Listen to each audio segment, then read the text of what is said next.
Welcome to the Podcasting Essentials Summer Series, the best episodes of 2021. For brands still on the fence about creating a podcast, Fatima Zaidi, CEO of Quill Inc, has the stats to back up their effectiveness.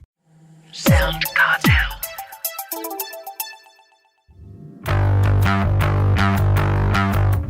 Are branded podcasts effective? What's the upside for brands? And how can brands be assured they're going to get it right? Well, for answers, we talked to Fatima Zaidi, founder and CEO of Quill Inc. You are creating a really intimate connection with your customers, your listeners. You're reaching a global audience and you're providing on-demand content. You're telling your brand story and really developing an emotional connection with your listeners. I'm Nick Schildberger, Managing Director of audio agency SoundCartel, and this is Podcasting Essentials.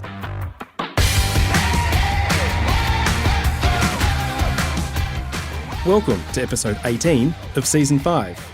And joining me is producer and co-host Nicole Goodman. G'day, Nick. So good to be back with you again. Great to have you here. Now, with the rapid growth in podcasting, brands also have a growing number of ways that they can use the medium. One way, of course, is advertising in podcasts, and we've talked about that quite a bit already this season. So in this episode, we're going to focus more on the branded side of podcasting, or original audio production by brands, which is certainly much more of our passion here at SoundCartel. Yeah.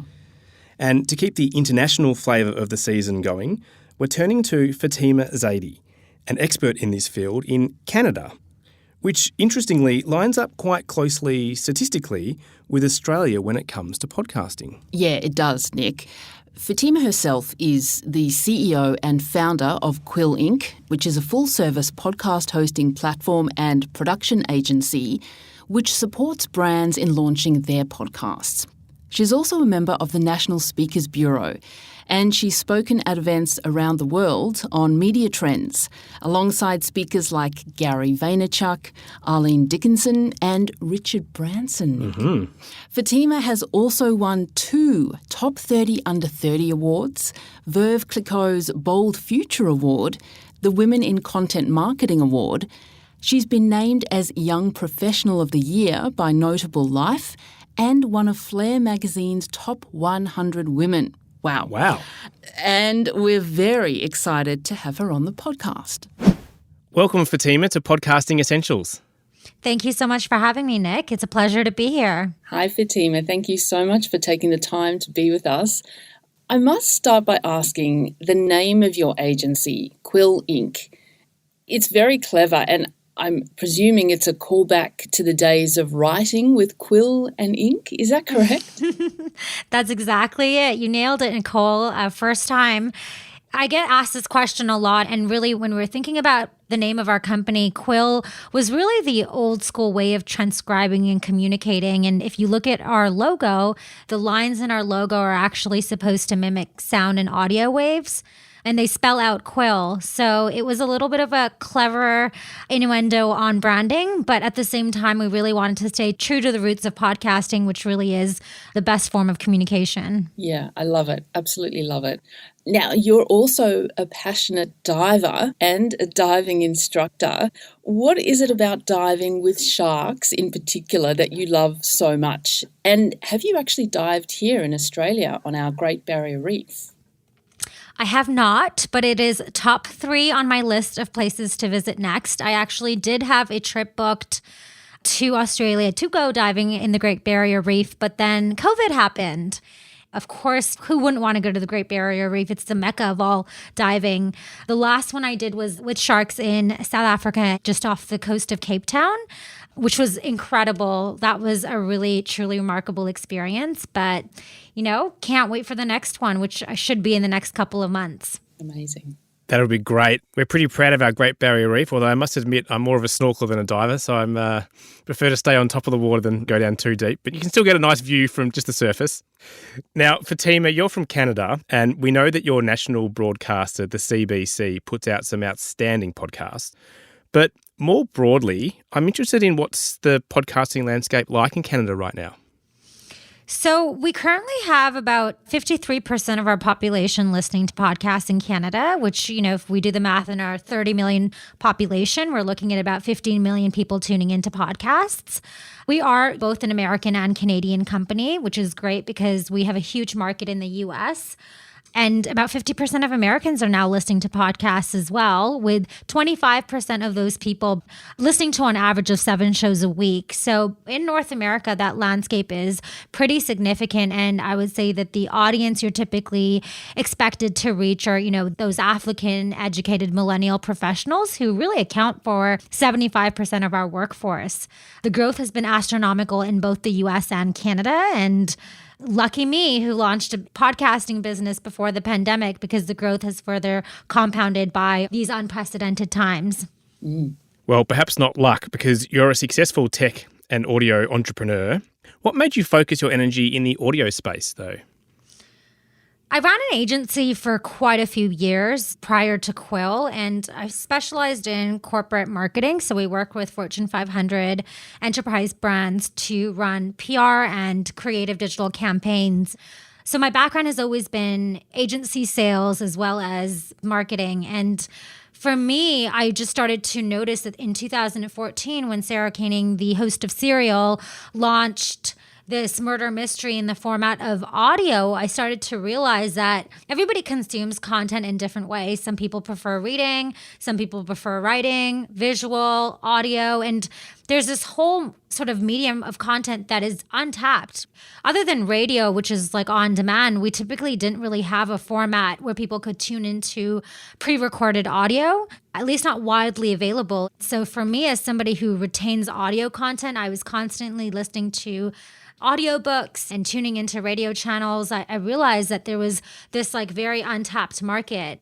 I started doing some digging and found that 95% of people who tune into audio will complete the entire episode, whereas a 30-minute video only has about a 12% completion rate. And it became very clear to me it's because audio can fit in really well as you're engaged with another activity. You can be driving to work and listening to a podcast, but you can't be watching a Netflix show. You can be doing the dishes and listening to a podcast, but you can't be reading an article. And at that point, it became a no-brainer that brands need to be sort of looking at this as a viable marketing tool and even maybe sales tool. And so I decided to productize our services and focused exclusively on podcasting for brands. Well, Fatima, in your experience working with brands, what are some of the more common mistakes they tend to make when creating a podcast for themselves? Oh my goodness.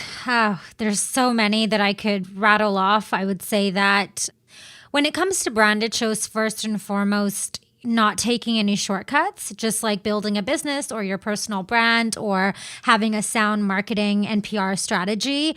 Creating a really good podcast takes time, resources, capital, and you need the right team around you. And too often I find myself trying to justify the cost and time it takes to create a good podcast with CFOs who are so used to a tangible ROI spend. So for every dollar you're putting in, like digital marketing dollars, what am I going to get back and spend? And you can't measure the success of podcasting like that. Just like PR, it is a very intangible service. You are creating a really intimate connection with your customers, your listeners, you're reaching a global audience, and you're providing on-demand content. You're telling your brand story and really developing an emotional connection with your listeners.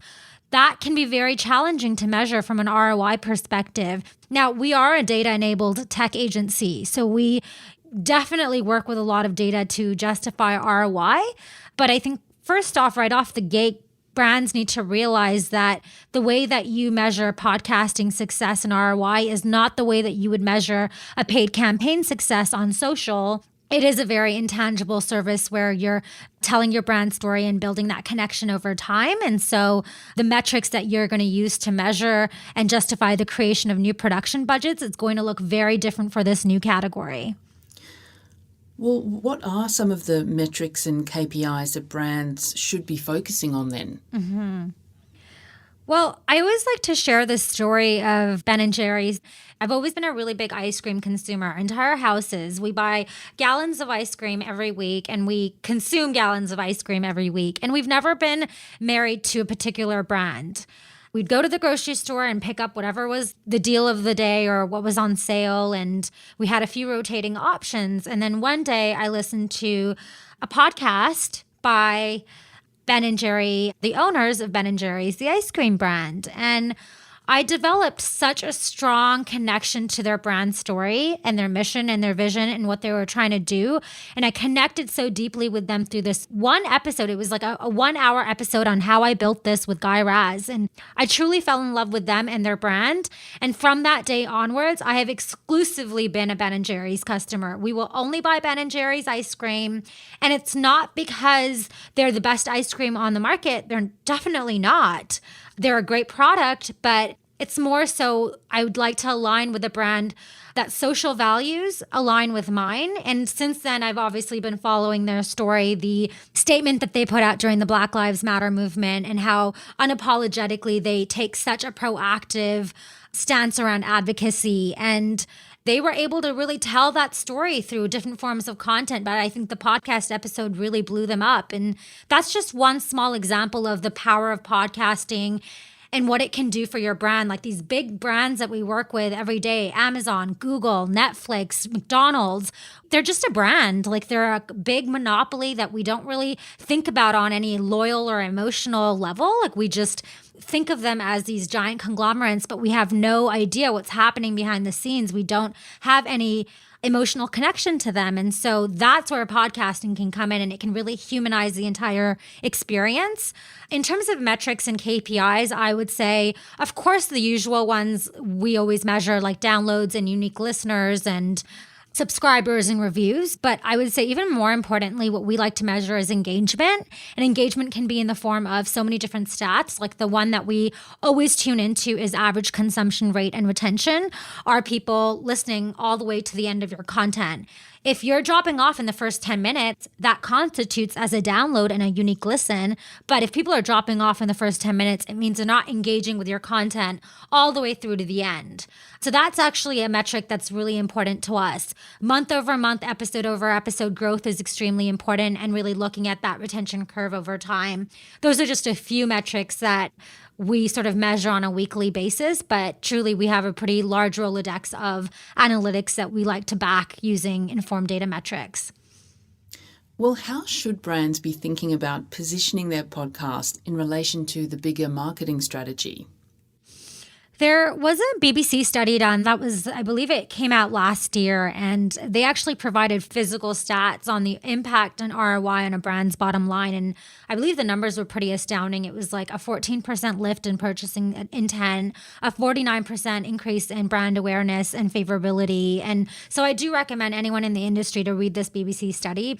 And then in terms of, how should you work it into your marketing strategy, I think it's important to remember that every form of content has had its own time period. I said this in Podcast Movement when I was doing my presentation. In the 1980s, it was a phone number for your business. In the 1990s, it was a website. In the 2000s, it was social. And I think in the next 5 to 10 years, it's truly going to be the medium of content and audio in the form of a podcast. And I think that we're so early in the hype cycle, just like in 2007, if you were the first person on Twitter, you're an influencer today. So if brands really want to become thought leaders and subject matter experts in their verticals and areas of expertise, then now is the time, it's the beginning of the hype cycle for you to start monopolizing this space that really is untapped. So Fatima, on the flip side, what do you say to those people who say there are too many podcasts, so why bother creating one for my business? Yes, that is a huge myth that I would like to debunk today. I've said it before, I'll say it again. There are 2 million podcasts. Only 18% of them are active, and by definition, that means producing recurring episodes. I'm terrible at math, but let's just say 18% of 2 million is just under 500,000 podcasts out there in the ether. Now, that's a number that we're working with. There's 600 plus million blogs. There's 30 plus million YouTube channels, 500 hours of content being uploaded every minute. 1.5 billion websites. You cannot even compare the two stats right now. It is absolutely not a saturated market. We're so at the beginning of the hype cycle, and truly the data speaks for itself. Yes, we've had a lot of growth. We've seen a lot more shows popping up every week, every month. But in terms of content, we are a very unsaturated market. So you definitely have no excuses to at least test it out as a viable marketing and sales tactic for your business. Yeah, well said, Fatima. I think it's interesting to see that Netflix, which has heaps and heaps of shows, suddenly Squid Game has come along and is going to now probably become the most downloaded show in the history of Netflix. So it just shows that if you get the messaging right, you can certainly have success. Yes. Now, we tell our clients that marketing of their podcast should be at least 50% of the workload, if not more. What organic marketing strategies have you found that have worked best for your podcasts? So in terms of marketing podcasts, of course, organic tactics like social media and transcribing all of your content and formatting it for SEO and then turning it into blogs, PR, creating media kits for your guests to reshare. Those are all really great organic tactics, but those are all things that brands can do themselves. So Quill actually focuses on very specific data-driven audience growth, but a lot of those tactics that are industry-specific, things like applying to Apple's placement form to try to get featured in the new and noteworthy section, PR podcast awards for all of the different categories. We encourage clients to really allocate ad spend so that we can use that to distribute across different listing platforms like Spotify Ad Studio. And then, of course, we measure things like I mentioned, retention and Apple reviews, subscribers, impressions, and just overall growth season after season. For a brand with a limited budget, where would you suggest they could get the best bang for their buck in that paid space? Yeah, so it really depends on which vertical or industry they're in. And it really depends on what their goals are. Contrary to other forms of marketing campaigns, podcasting is not about mass downloads. It's about reaching the right qualified audience. And so we talked about this earlier. It's just like, how do you measure success? So many of my clients will come to me and say, well, we want thousands and thousands of downloads after our first episode or first season. And that's not what the industry is about. It's about actually reaching your niche audience. And when we launched Quill, one of our first clients was a bank, and we created an open banking podcast for them. And I truly, to this day, still don't understand how this show is so wildly successful. But there are people tuning in from all over the world because it's such a niche topic. It's open banking. So all the open banking nerds are just like following this content, and the host has become a global influencer, and we get fan mail, and it's just been really incredible to see, but more so a lesson for me that this industry is actually not about creating broad podcasts that resonate with everyone, but actually you're trying to find your tribe. And so oftentimes the shows that do the best are the ones that are very specific. If you're creating a business podcast, you're competing with the Guy Razes of the world. If you're creating a tech podcast, you're competing with Alex and PJ Vogt from Reply All.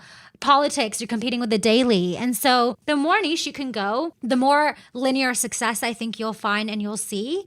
So if you do have a limited budget, I would say Spotify Ad Studio is a really great one, because if you can do it right and over time figure out what your algorithm for customer acquisition is, they're one of the best platforms for getting granular with your targeting. You can target based on age, you can target based on location, right down to postal code. So you can do geo-targeting. You can target based on interest. So what other similar podcasts are they tuning into? So you can literally pick all of your competitors and tap into those listeners, as well as, the types of music they're listening to. And it's just very targeted ads. And so typically I would say if you're looking to find a qualified audience, that's a really great platform to find people already listening to podcasts. And what measurement and attribution tools do you recommend, Fatima? Yep. So there's quite a few. We just launched our own hosting platform because, like I mentioned, we work exclusively with enterprise and Fortune 500 brands, and we found that most of the hosting platforms out there were not providing the premium analytics that we were looking for. They didn't do the automatic transcriptions and the smart links, and there were just too many different vendors for corporate clients to have to get approved, and they really wanted one hosting platform that was actually catered to brands and consolidated everything. And so we built our own, and we honestly just built it for ourselves. We weren't looking to launch it publicly. It did so well that we're actually in the next month going to publicly launch it to everyone externally. Other tools outside of our own hosting platform that we've really utilized over time, Smart Links is one, trackable URLs that take you to your podcast from your favorite listening app. Smart Links are a really great way of knowing where your downloads are coming in from, so you can really double down on what's working. Very similar to UTM tracking links for social media, but this is for the podcasting industry. There's a company called Chartable. Chartable for Brands is a feature that they launched in the past year where it actually shows you, if you're a B2B company, which other brands are engaging with your content, which can be a really cool sales tool. Like, I have to hand it off to them. Like, that is a very cool feature for a B2B enterprise company that's utilizing their podcast as a sales engine.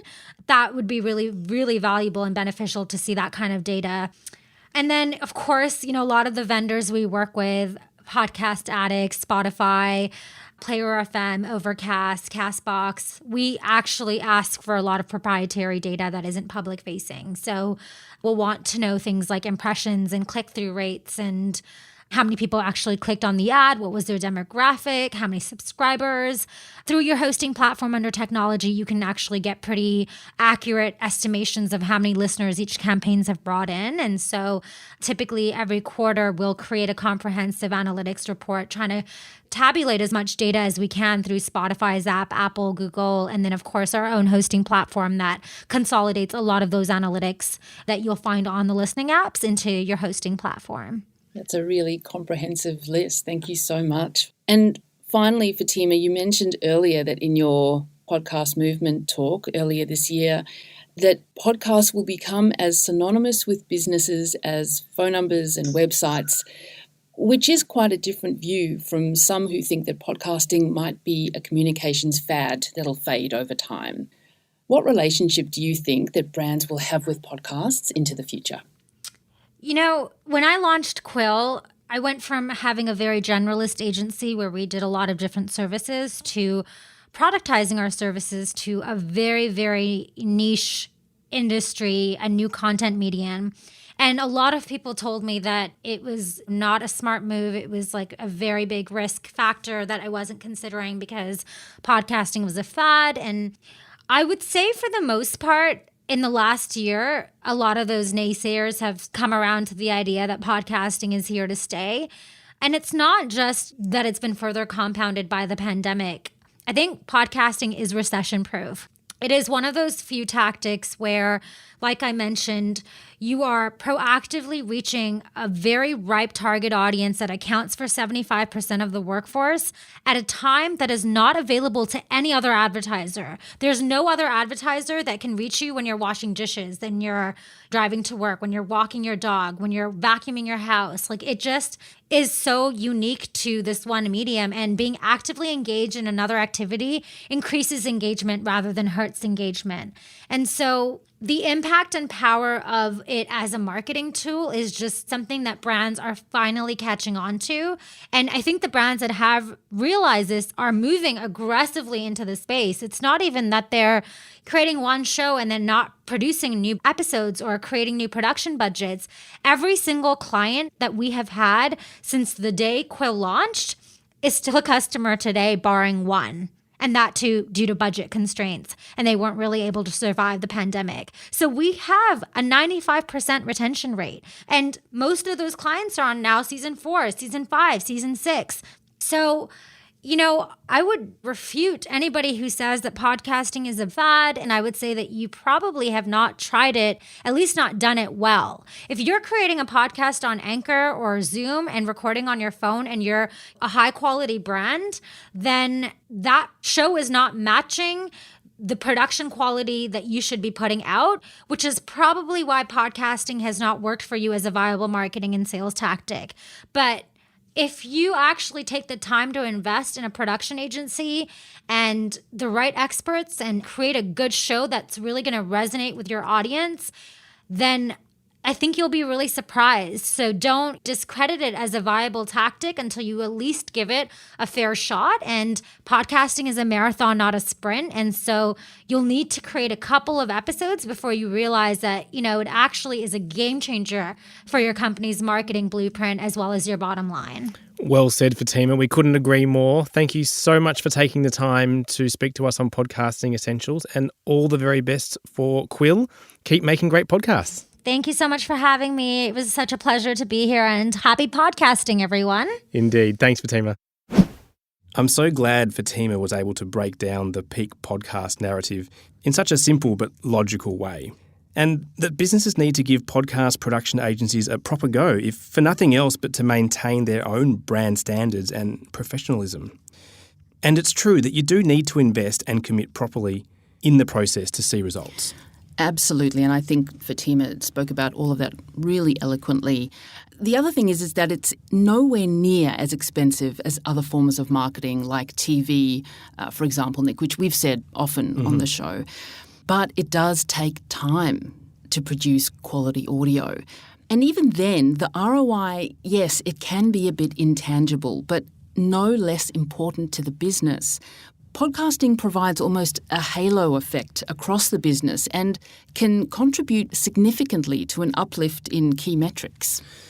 I'm glad you mentioned that, Nick, because the example that Fatima gave about her buying Ben & Jerry ice cream, solely Ben & Jerry ice cream, after listening to the podcast is a really good example, albeit a survey of one. Yes.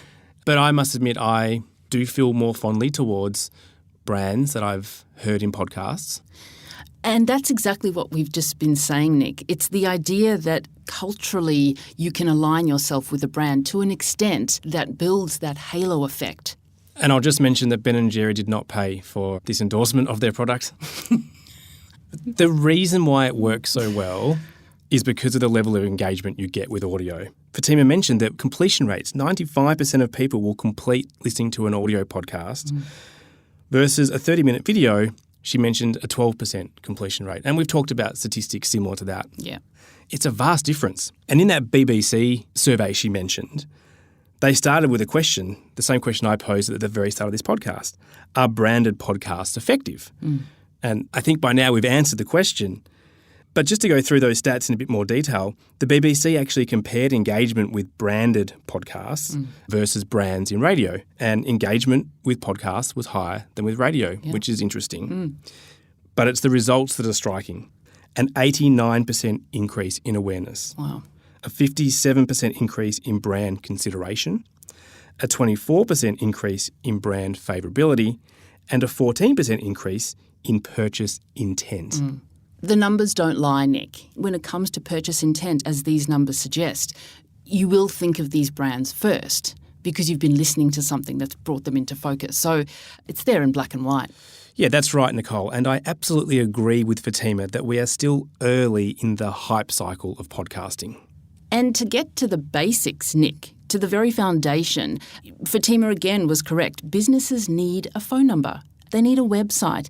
And you can't really ignore social media. And it's fantastic to hear her say that she thinks in the coming years that podcasting will join this list of core podcasting essentials. Yes, and it is by no means too late to start.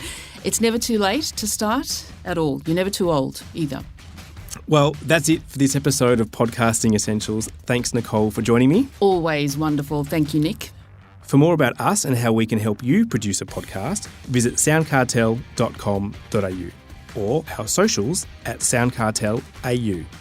From the team at SoundCartel, thanks so much for listening.